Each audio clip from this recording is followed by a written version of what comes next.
लेकिन आपको बता दें कि अपने पाकिस्तानी आकाओं के इशारे पर राणा ने 17 साल पहले मुंबई पर खौफनाक आतंकी हमले की साजिश की। आतंकी तहव्वुर राणा और पाकिस्तानी अमेरिकी आतंकी डेविड कोलमैन हेडली का क्या था टेरर प्लान, वो इस रिपोर्ट से समझिए।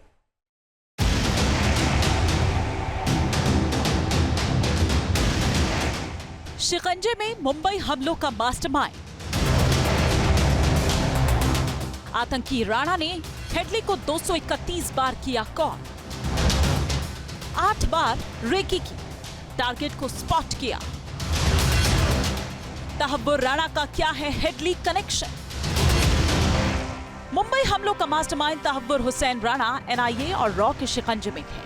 पाकिस्तानी आर्मी में डॉक्टर रह चुका तहव्वुर राणा कैसे बना खूंखार आतंकी और मुंबई को दहलाने के लिए उसने क्या क्या साजिश रची, उसे आगे बताएंगे। पहले वो दर्द सुनिए जो 17 साल में मुंबई के लोगों ने झेला। गोली लगी थी जब मैं बैसाखी से पहली बार चलने लगी थी, तो मुझे नहीं पता था कि शायद मैं इन फ्यूचर अपने पैरों पे खड़े भी हो पाऊंगी या नहीं। मुझे तो ऐसा लगा था कि वैसे तो मेरी बचपन पूरी छीन गई। 26/11 के बाद मुझे बुलेट लगने के बाद तो ना ही मेरे वो बचपन, एक बच्चे का बचपन होता है ना, वो बचपन एक अलग था और मेरा बचपन कुछ और ही हो गया था।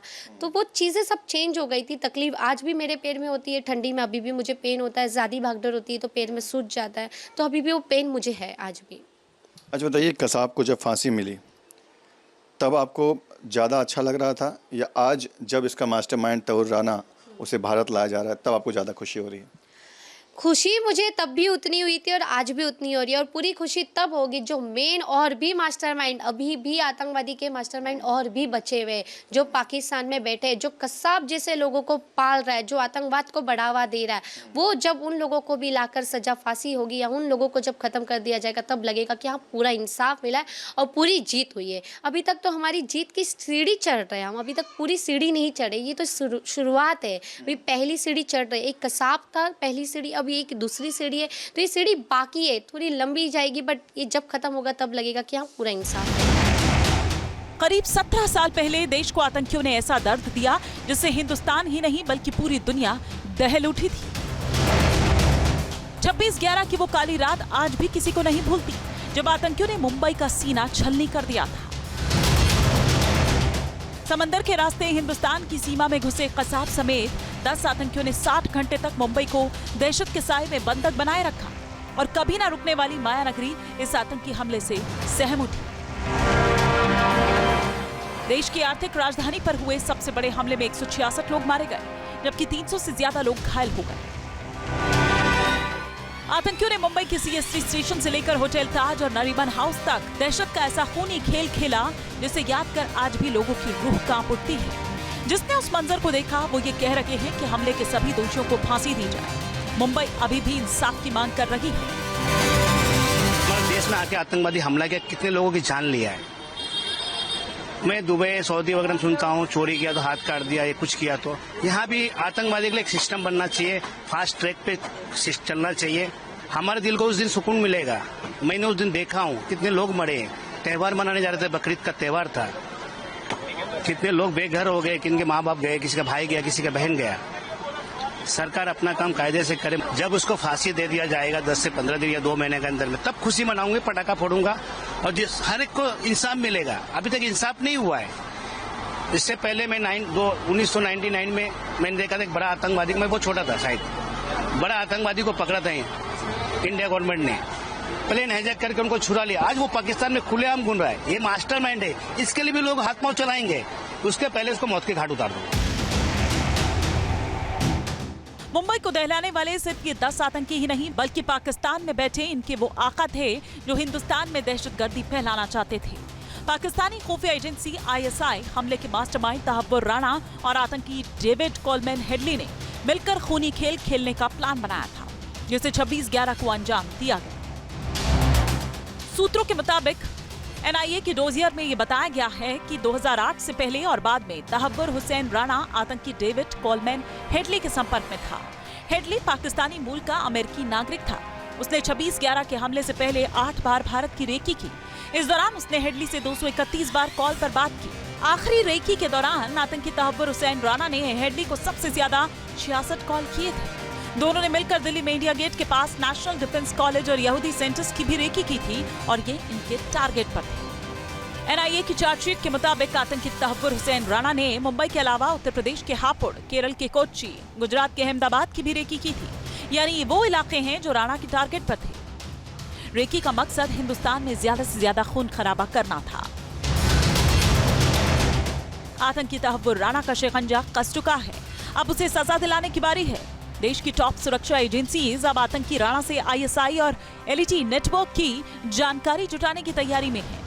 सूत्रों के मुताबिक देश के सबसे बड़े दुश्मन से पाकिस्तानी एजेंसियों की भूमिका, आईएसआई नेटवर्क और आतंकी फंडिंग के बारे में पूछताछ की जा सकती है, जिससे पूरे आतंकी नेक्सस को बेनकाब किया जा सके।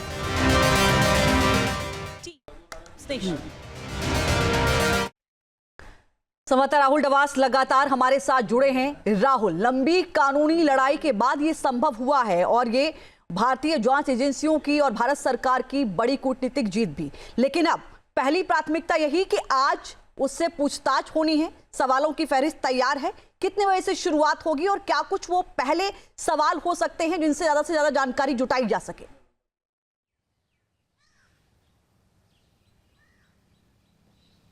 देखिए, 2-3 तरह के सवाल रहेंगे। पहला रहेगा डिजिटल प्रूफ्स को लेकर के, क्योंकि डिजिटल प्रूफ के आधार पर ही भारतीय जांच एजेंसी एनआईए ने सुप्रीम कोर्ट यूएस में, यूनाइटेड स्टेट्स में काम किया था, जिसमें जो ट्रांजैक्शन है तहव्वुर राणा ने डेविड कोल्डमैन हेडली को कैसे किए, कॉल्स कैसे रहे, फोटोज ट्रांसफर कैसे हुए, वो रहेगा। दूसरा रहेगा पाकिस्तान के इतिहास को लेकर के कि 10 साल तक आप पाकिस्तान में रहे, पाकिस्तान के जो मलिक है, मेजर मलिक, उससे कैसे संबंध थे, कैसे आपने पूरे शिकागो में लेकर के परिपाटी को रचा गया। तीसरा रहेगा साक्ष्य बेस्ड को लेकर के, क्योंकि वो खुद भी यहाँ पर मौजूद था। यानी 2-3 दिन के बाद जो तीसरा चरण शुरू होगा उसे अलग अलग जगह लेकर दिया जाएगा, चाहे वो दिल्ली हो, मुंबई हो या फिर मेरठ हो या कोची हो, जहां जहां उसने रेकी करने की कोशिश की थी। तो ये 3 तरह की चीजें जो फिलहाल सवालों के तौर पे रहेंगे। 4 बजे के आसपास सूत्र बता रहे हैं कि तहव्वुर राणा पहुंचा था, लिहाजा उम्मीद है कि 10 बजे के बाद पूछताछ शुरू होगी। सरकार अपना काम कायदे से करे। जब उसको फांसी दे दिया जाएगा 10 से 15 दिन या 2 महीने के अंदर में, तब खुशी मनाऊंगे, पटाखा फोड़ूंगा और हर एक को इंसाफ मिलेगा। अभी तक इंसाफ नहीं हुआ है। इससे पहले मैं 1999 में मैंने देखा था एक बड़ा आतंकवादी, मैं बहुत छोटा था शायद, बड़ा आतंकवादी को पकड़ा था इंडिया गवर्नमेंट ने, प्लेन हाईजैक करके उनको छुड़ा लिया। आज वो पाकिस्तान में खुलेआम घूम रहा है। ये मास्टरमाइंड है, इसके लिए भी लोग हाथ पांव चलाएंगे। उसके पहले इसको मौत के घाट उतार दो। मुंबई को दहलाने वाले सिर्फ ये 10 आतंकी ही नहीं, बल्कि पाकिस्तान में बैठे इनके वो आका थे जो हिंदुस्तान में दहशतगर्दी फैलाना चाहते थे।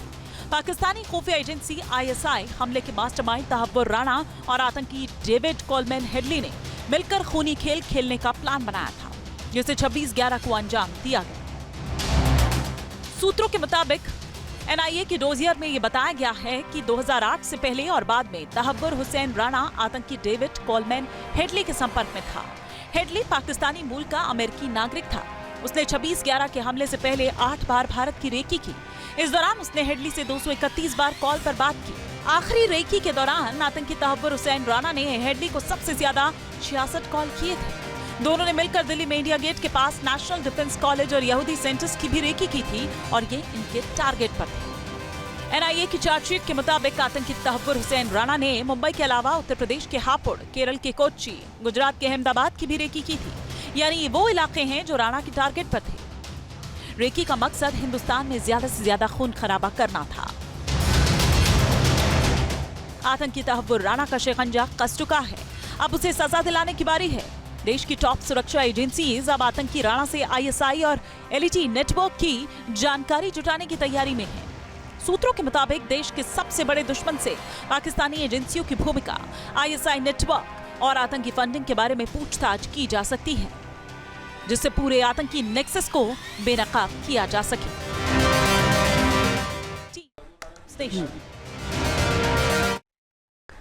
संवाददाता राहुल डवास लगातार हमारे साथ जुड़े हैं। राहुल, लंबी कानूनी लड़ाई के बाद ये संभव हुआ है और ये भारतीय जांच एजेंसियों की और भारत सरकार की बड़ी कूटनीतिक जीत भी। लेकिन अब पहली प्राथमिकता यही कि आज उससे पूछताछ होनी है। सवालों की फहरिस्त तैयार है। कितने बजे से शुरुआत होगी और क्या कुछ वो पहले सवाल हो सकते हैं जिनसे ज्यादा जानकारी जुटाई जा सके?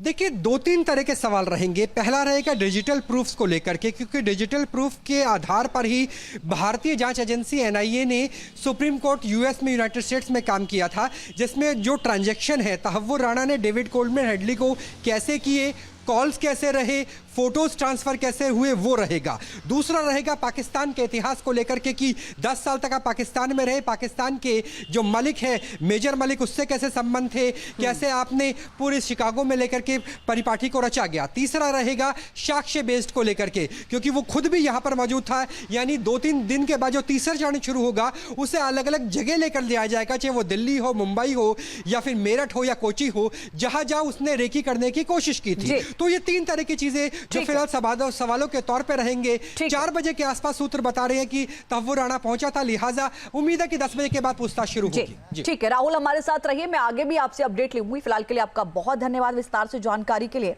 न्यूज नेशन अब व्हाट्सएप पर खबरों की ताजा अपडेट के लिए न्यूज नेशन के इस QR कोड को स्कैन करें।